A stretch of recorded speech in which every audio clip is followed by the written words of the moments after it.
Hello बच्चों। कैसे हो आप लोग। आशा करते हैं आप लोग अच्छे होंगे। आज हम पढ़ने वाले हैं हिंदी में पाठ संख्या 3, जिसका नाम है बस की यात्रा। बच्चों, ज़रा समझते हैं कि बस की यात्रा क्या है, इस कहानी में क्या है। उसके बाद हम लोग आगे बढ़ते हैं। ठीक है। यहाँ पे लेखक ने एक ऐसी बस का एग्जाम्पल दिया है, उदाहरण दिया है, जिसको सुनने के बाद आदमी का जी धक धक करेगा। इतना डरावना, लेकिन कहानी बहुत इंटरेस्टिंग है। तो उसको समझने के लिए चलिए हम लोग अपना शुरू करते हैं आज क्लास। तो बच्चों, आज हम लोग पढ़ने वाले हैं बस की यात्रा। आप लोग भी जो है कहीं ना कहीं बस में सफ़र किया होगा। आप लोग उसके कंडीशन के बारे में जानते होंगे। जैसे कि आप लोग को स्क्रीन पे दिख रहा है कितनी खतरनाक बस है यहाँ पे। ये देखिए, ये लोग सफ़र कर रहे हैं यहाँ पे, महाशय लोग जो है। तो उसी बस, यानी इसी बस की यात्रा के बारे में लेखक ने बताया है कि ये बस की शक्ल आप देख लो, उसकी हालत देख लो आप जो है।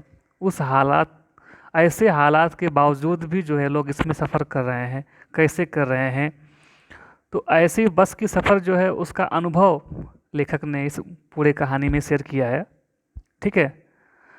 तो चलिए शुरू करते हैं आज का एक क्लास। कहानी कुछ ऐसी है बच्चों। लेखक बोल रहे हैं कि हम 5 मित्रों ने तय किया कि शाम 4 बजे की बस से चलें। पन्ना से इसी कंपनी की बस सतना के लिए घंटे भर बाद मिलती है, जो जबलपुर की ट्रेन मिलाती है। यानी ये कहानी एमपी की है। ठीक है। कुछ लोग इनके दोस्त लोग हैं। इन लोगों को ट्रेन पकड़ना है शाम को। तो उस ट्रेन को पकड़ने के लिए इस बस का लोग सहारा लेते हैं। तो पहले लोग जो बस की बात कर रहे थे तो उनको लगा मतलब कोई अच्छी खासी बस होगी जो है, और हमारा सफ़र जो है अच्छे से निकल जाएगा, और हम लोग जबलपुर से जो है अब आसानी से मतलब ट्रेन पकड़ लेंगे और सुबह घर पहुंच जाएंगे। तो कुछ ऐसा ही तय होता है इन लोग के बीच में, और ये लोग शाम को निकल जाते हैं। बोल रहे हैं कि हम में से 2 को सुबह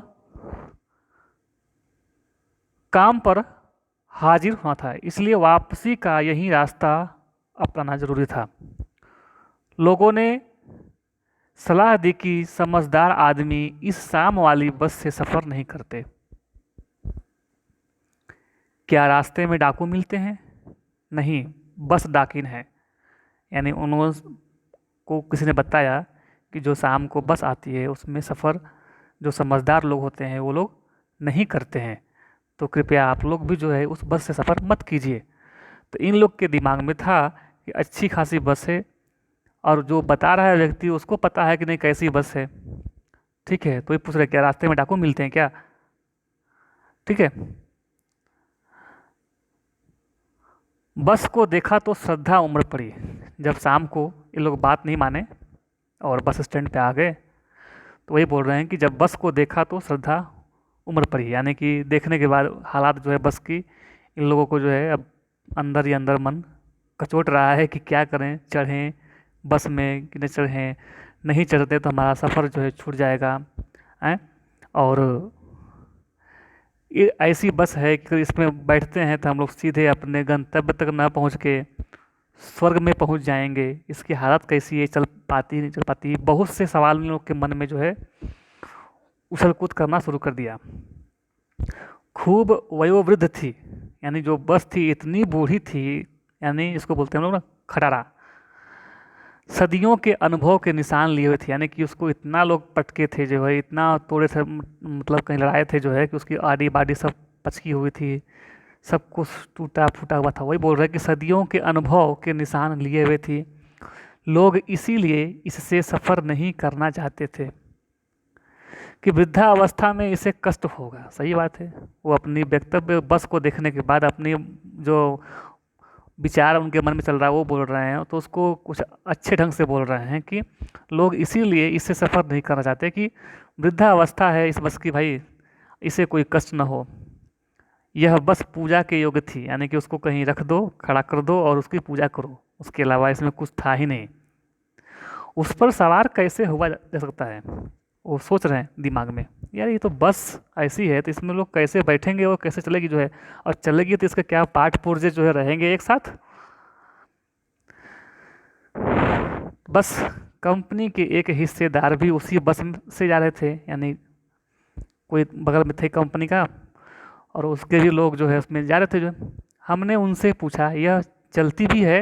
वो बोले चलती क्यों नहीं है जी, अभी चलेगी। हमने कहा वही तो हम इसको चाहते हैं देखना कि ये चल पाती है कि नहीं चल पाती जो है। अपने आप चलती है।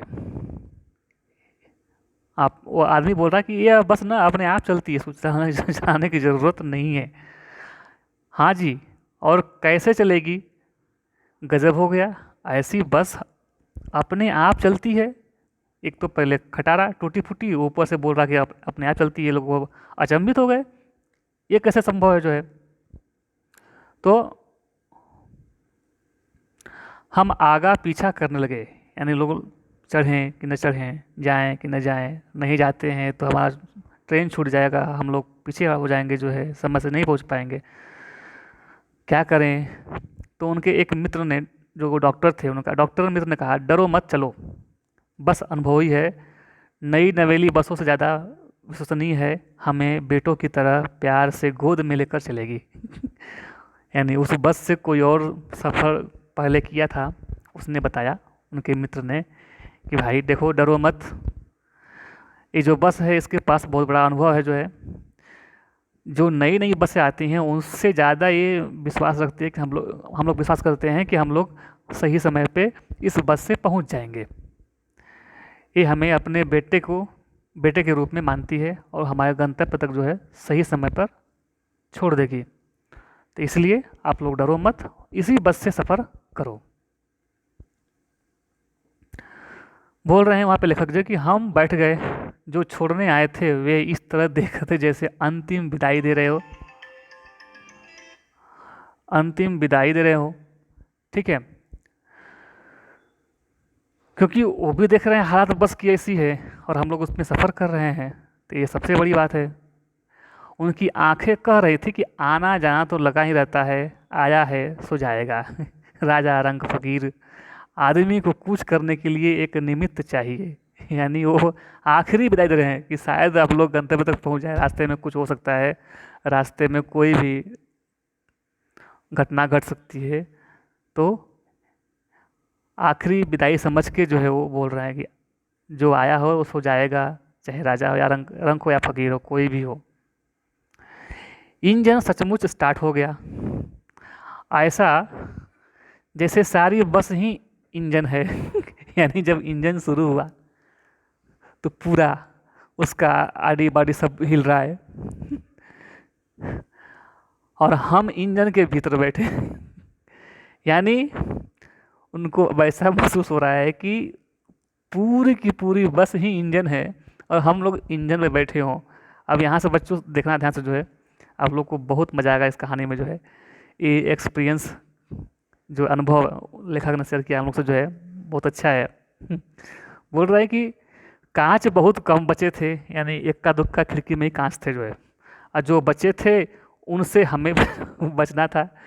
यानी बॉडी इंजन स्टार्ट होने के बाद इतना मतलब कि झटका मार रहा है कि एक दो जो उसमें लगे हैं शीशे जो है, डर ऐसा लग रहा है कि कहीं वो शीशे टूट के आके हमारे ऊपर न गिर जाए। तो वही बोल रहे हैं कि कांच बहुत कम बचे थे और जो बचे थे उनसे हमें बचना था, क्योंकि हमें करने लगा हम फौरन खिड़की से दूर सरक गए, यानी खिड़की छोड़ दिया, वहाँ से हट गए।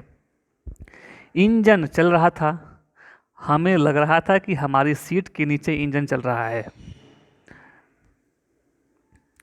बस सचमुच चल पड़ी और हमें लगा कि यह गांधी जी के असहयोग और सविनय अवज्ञा आंदोलन के वक्त अवश्य जवान रही होगी। वहाँ पे लोग बैठे बैठे कल्पना कर रहे हैं। उसे ट्रेनिंग मिल चुकी थी कि हर हिस्सा दूसरे से असहयोग कर रहा था। पूरी बस सविनय अवज्ञा आंदोलन के दौर से गुजर रही थी। सीट का बॉडी से असहयोग चल रहा था। कभी लगता था सीट बॉडी को छोड़कर आगे निकल जाएगी, कभी लगता है कि सीट को छोड़कर बॉडी आगे भागी जा रही थी। 8-10 मील चलने पर सारे भेदभाव मिट गए। यह समझ में नहीं आता था कि सीट पर हम बैठे हैं या सीट हम पर बैठी है, इतनी खतरनाक। बोल रहे कि एकाएक बस रुक गई। मालूम हुआ कि पेट्रोल की टंकी में छेद हो गया है। ड्राइवर ने बाल्टी में पेट्रोल निकालकर उसे बगल में रखा और नली डालकर इंजन में भेजने लगा। यानी कि टंकी फूट गई तो पूरे का पूरा जो था पेट्रोल उसको बाल्टी में कर लिया और बाल्टी से पाइप के द्वारा जो है अब इंजन में तेल दे रहा है वो। अब मैं उम्मीद कर रहा था कि थोड़ी देर बाद बस कंपनी के हिस्सेदार इंजन को निकालकर गोद में रख लेंगे और उसे नली से पेट्रोल पिलाएंगे, जैसे माँ बच्चे के मुंह में दूध की शीशी लगाती हो। देखो,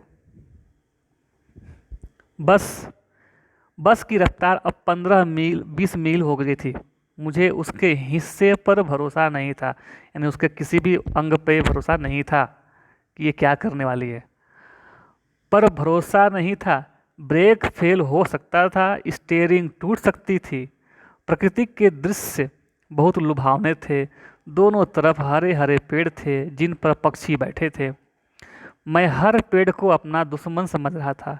जो भी पेड़ आता डर लगता कि इससे बस टकराएगी।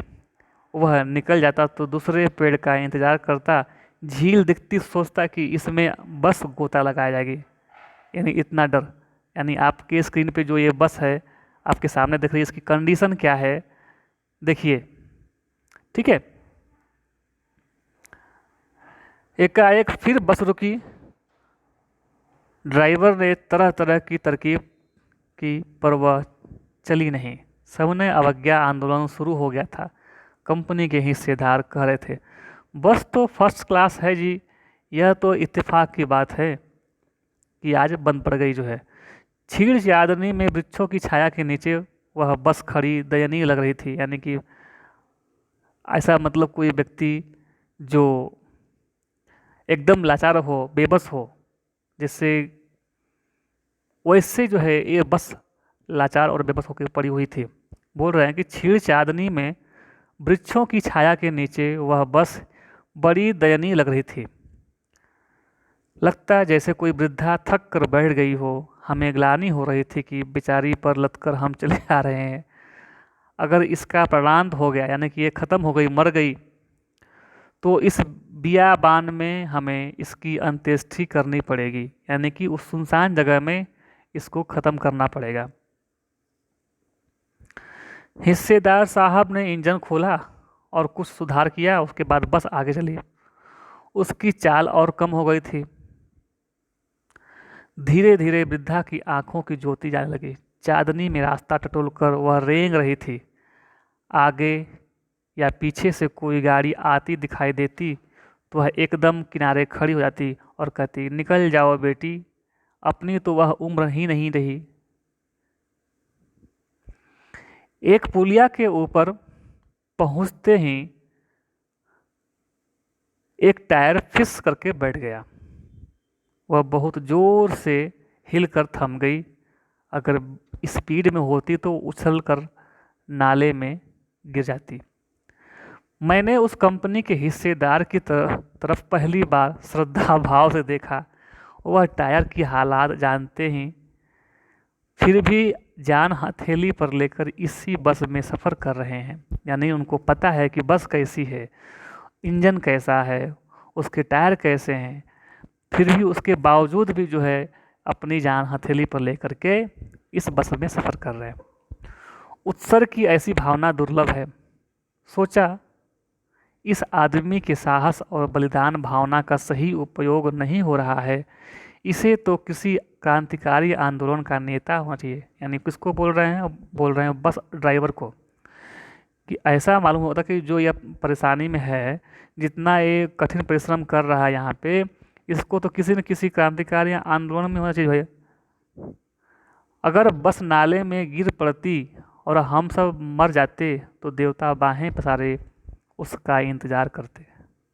कहते वह महान आदमी आ रहा है जिसने एक टायर के लिए प्राण दे दिए, मर गया पर टायर नहीं बदला। यानी ये थी कंडीशन जो है।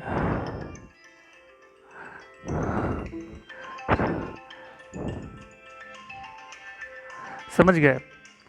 तो तो बच्चों, ये गाड़ी की हालत आप देख लो जो है कैसे चल रही है। बोल रहा है कि दूसरा घिसा टायर लगाकर बस फिर चली।